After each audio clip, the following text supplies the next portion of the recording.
All right, hello, and this is Sam Rogers, the One Mouth Band, come to talk to you about live looping using a live looper. And you don't have to use one like this. This is a TC Helicon looper. They make some nice loopers. Boss also makes some great loopers.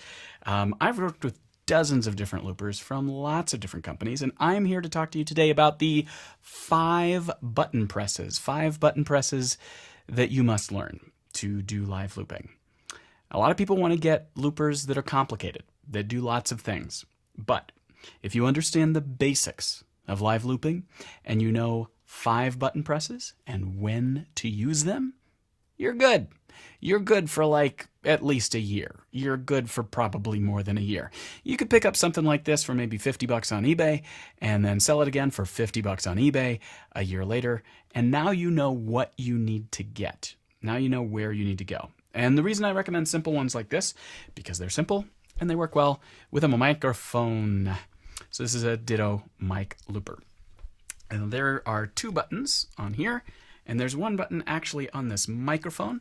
I'm going to switch back and forth on these. When I talk about the 5 button presses, what I'm talking about aren't 5 buttons, obviously. I'm talking about the first time you press a button, the second time you press a button, whichever button it may be, the 3rd time you press a button, the 4th time you press a button, and that's right, the 5th time. So it doesn't matter how many buttons you have, unless you're working from a MIDI clock, from something that's a tempo that is preset. The distance between your first button press and your second button press establishes the time. The looper doesn't know what time it is. It doesn't have a clock. Even if it has an internal clock, it doesn't know how many beats you have. Are you in 4/4 or are you in 3/4 or are you doing something in 15/8 or it doesn't know. It doesn't care. All it knows is at the first press it is listening. At the second press it stops listening and it starts playing back in time. So an example. This one will tend to change colors here. They all have ways in which they change colors. Usually red means you're recording. Probably not too difficult. Green tends to mean play. And then there's a color in between, which is usually either orange or red or yellow, orange or yellow, that's overdub. And we'll talk about that terminology here in a second. But first, let's just go for the 2 button presses. Now, I'm going to press it here on the microphone, but you can watch the light up right here.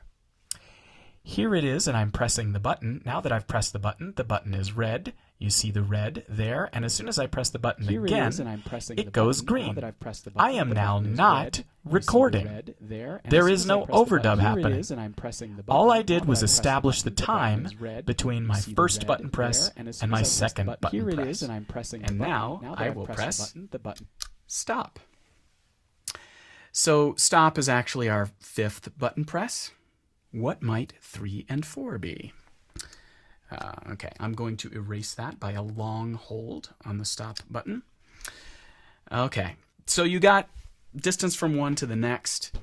A very common thing that people will do when they're first starting live looping, you tend to get a little jumpy.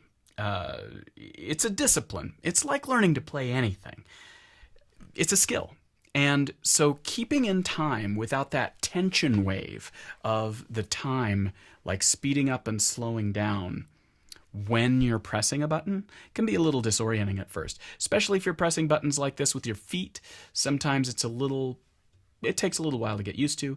But if you just walk in time, if you just tap your foot usually while you're playing or while you're singing, you just press the button right where you would normally press it and do that for a while.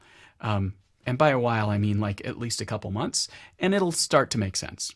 I'll show you something a little later that will blow your mind about how it is that you press this button the first time in context with the music. But for right now, let's just go with as if it was a beat of 1, 2, 3, 4. We will press it on the 1 and then the following 1 in time. So you don't go 1, 2, 3, 4 press, or 1, 2, 3, 4, you want that second button press to be right in the same time so that you're capturing the full value of that last 4 beat, and you're coming in right at the beginning of that first 1.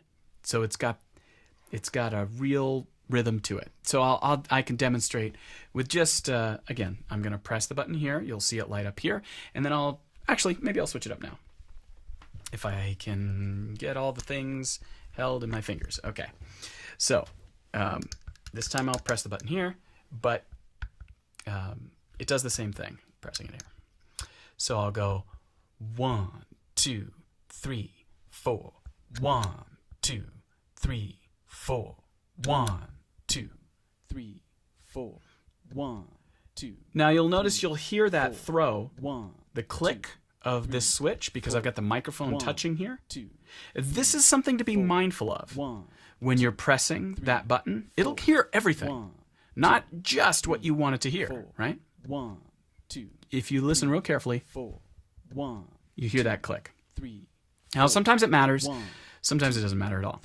But you hear the rhythm, and that's the most important thing. Now, I'm going to stop it for a second. Notice that I started by counting myself in. I gave myself a 1, 2, 3, 4 before I pressed the next 1. So I had a measure to establish, and then I came in the middle on the second measure, right at that 1, and then I kept counting to the next 1, and I even kept counting after that to 2 and 3. So what we're getting here is not the beginning of the sound and the end of the sound. Very common mistake that many people will make at the beginning is they'll say, oh, well, I only need a measure, so I'll only do a measure, and I'll put that in the loop. Makes sense. Doesn't really work out so well. If you want to get a good rhythmic loop, what you want to do is 3 measures, and you only capture the middle one, okay? First measure for getting yourself into it. Second measure is what this is listening to. Third measure is just so that you're not thinking, okay, I'm done now, because that will warp the time that gets into the loop. Okay, so I'm going to bring this loop back in.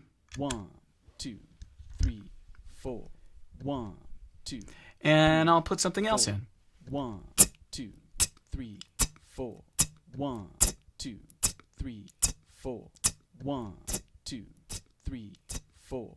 1, 2, 3, 4. Now you notice it changed color to go into record mode again, and then overdub mode. 1, 2. And now it's just in play. 1, 2. So we've got our first 2 button presses in there, and then I did my overdub of the second button press to go in, and the third button press to go out. Now, something you can do on this looper and most loopers is you have usually at least 1 layer of undo. Undo is only going to take out that overdub layer. And in this case, I can press and hold this, and we go back to just our 1, 2, 3, 4. So I can't get rid of what's in that first 1, 2, 3, 4. That part won't go away until I stop the loop. The initial thing that's captured, like even that click between the first and second button press, if you get something that's bad that's in the loop there, you got to start over. There's no way to get rid of it. The high wire part of the act is the distance between button presses number 1 and 2. And if you get some stuff in that loop and it's not good, there's no getting rid of it. If you don't press it right at the right time to where it feels groovy and musical, then oops, live show, start over. Gets better with practice. So I'm going to delete this one. And now let's try something a bit more musical. So instead of just saying 1, 2, 3, 4, I'm going to do a kind of 1, 2, 3, 4. Okay?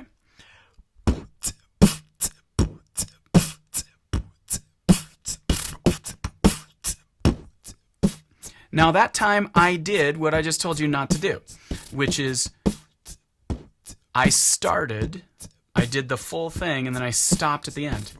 But listen, like I've been doing this for 20 years, and even it's not quite the same. You hear how there's that little gap?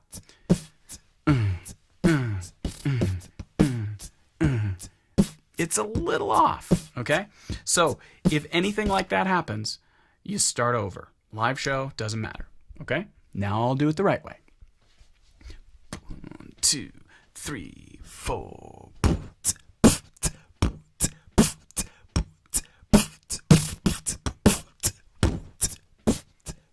Now that's a bit better. I just went over my button press. That's still not ideal, but it's good enough. That's a bit better than it was the first time, right? So now I can put something else over it. This is my overdub. This is the third button press. The first one was the beginning of the loop. Second one was the end of the loop, which is also the beginning of the loop. And now we can do some overdubs. So I'll press it here on this one. And what should we do? How about some bass?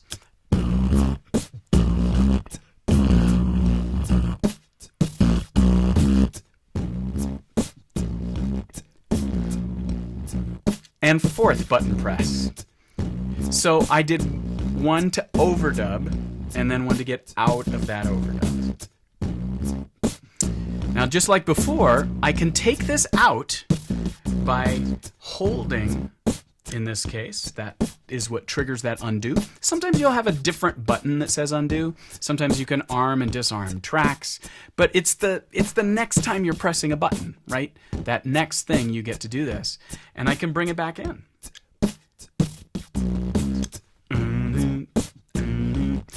Now, most loopers that are like this, that are simple, have only one layer of undo and redo, like that.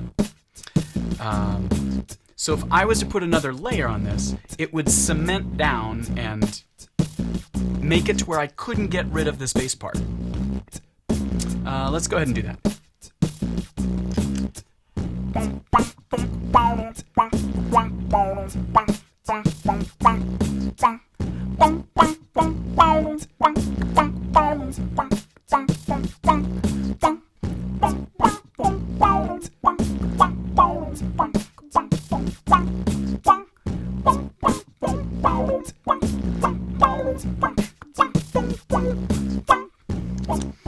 And then I pressed it again. So you might think of that as being like a bunch of different loops, right? This is all one loop. This is one loop. So let me say a little bit more about this while it's going.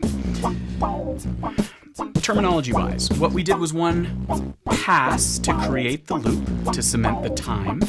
First button press, second button press. Then we did a layer on top of that loop, or an overdub on that loop. And that was the bass part, right? And we just did one pass on that. But it's still one loop. Like in terms of time, we haven't changed anything. There's only one phrase. Then when I did the next one, I did one part of this guitar, and I didn't press a button, and it just kept going, right? So then I did another harmony to that, but it's still the same layer as far as the looper is concerned. And here's where that comes in handy.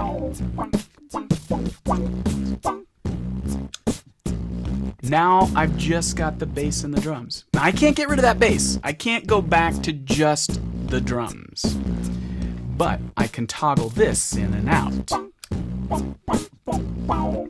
Even though it's three parts, because the distance was only between those two button presses and it cycled through the loop a couple times, it's all the same.